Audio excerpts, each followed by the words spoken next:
Ever think what the most incredible thing in life you could possibly achieve? Would it be climbing Mount Everest? Would it be nominated for the Nobel Peace Prize? Or becoming a hero like on September 11th? I'm not sure that it's possible for all of you to achieve the first two, but I am certain on the last one, every one of you can become a hero. Today, I would like to talk about organ donation. I believe that there is a way for all of us to donate something. It wasn't long ago when organ donating was established.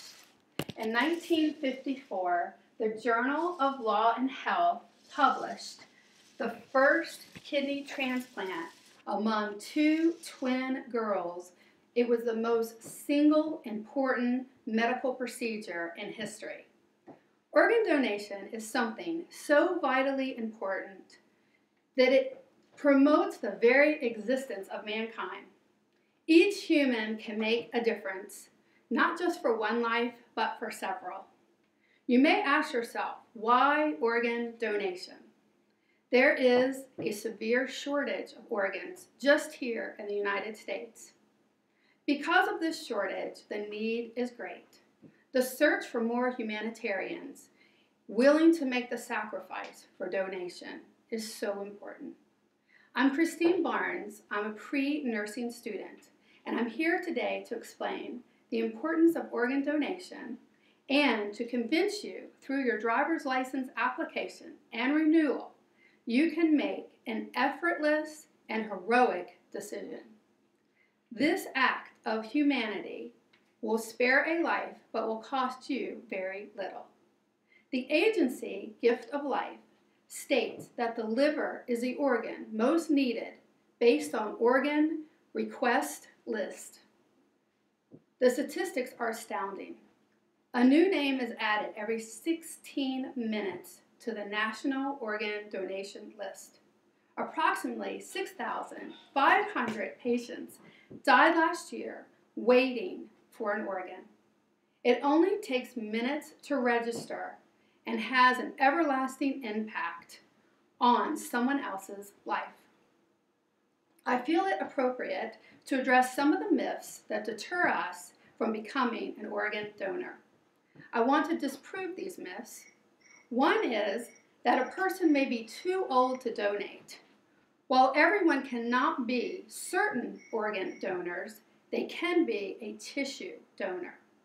There are few people who are too old or too young to be a tissue donor. Several years ago, I was a tissue donor for a woman with breast cancer. My tissue was removed while I was having a surgical procedure. It was free, it was easy, and it was the best life-changing decision I ever made. I mentioned the liver and the tissue are the top organs needed. The list goes on. We need hearts, lungs, pancreas, and intestines too. Donation provides a lifetime of hope for others. One organ can provide up to 6 transplants. It is truly a miracle. You pay nothing, but you give so much. The continuation of donating is essential to keep the less healthy alive. Imagine with me for a moment that you have a child and he is dying, and only a stranger can save him.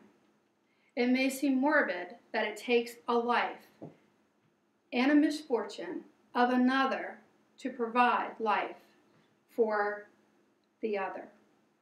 I remember my son was born and he had life-threatening condition where his organs were all being formed in his chest cavity instead of the appropriate cavity. Many doctors had given up hope.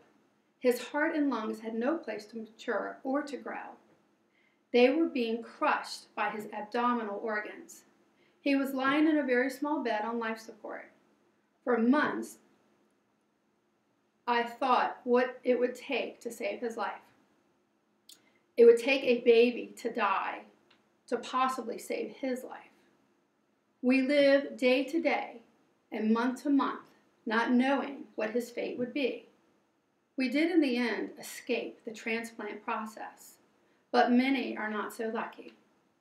All of this makes me remember an amazing movie I saw called 7 Pounds with Will Smith. This movie drove home the familiar feeling of what it might be to need and wait for an organ. Another myth I would like to correct. Some people think that they cannot be a donor because the doctors will cut their life short. In essence, the doctor has a responsibility, an ethical one, to save his patient's life first.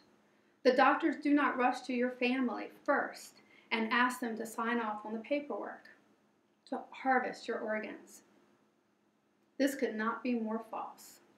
Doctors take an oath, and they provide that oath from the beginning to the end. It is not too short to change the life of another. Only after efforts to first save your life have been exhausted do they put you on the viable donor list. There are a variety of untruths out there that can concern you and manipulate you to not want to donate. Currently, USA Today research shows that only 38% of people check the renewal box on their driver's license for organ donation. We need to help raise that bar. Ironically, April is the National Organ Donation Month. If you're in a position to say, yes, I want to accept an organ, then you should be in a position to say, yes, sign that box on your driver's license and become a donor. Tragically, the rising number of transplants needed every year continues to outpace the supply. Humanity doesn't come easy, and I do not make light of this enormous commitment I'm asking you to do today. But for the good of mankind, it is really essential. With our miraculous technology, we are truly blessed to be able to have these rapid saving life transplants. So take a minute with me and look at this kidney and look at this driver's license. Let's help the 119,000 people that are in our community in the United States get their transplant today. This is enough people to populate a small city. 19 people die every day because their wish never comes true. The problem is one family's loss is another family's gain. Tears cried from one and smiles as glorious can be for another. The good does prevail over the bad. It won't hurt. It won't cost you anything. But it will give you the ability to be a hero to someone else in this nation. Thank you.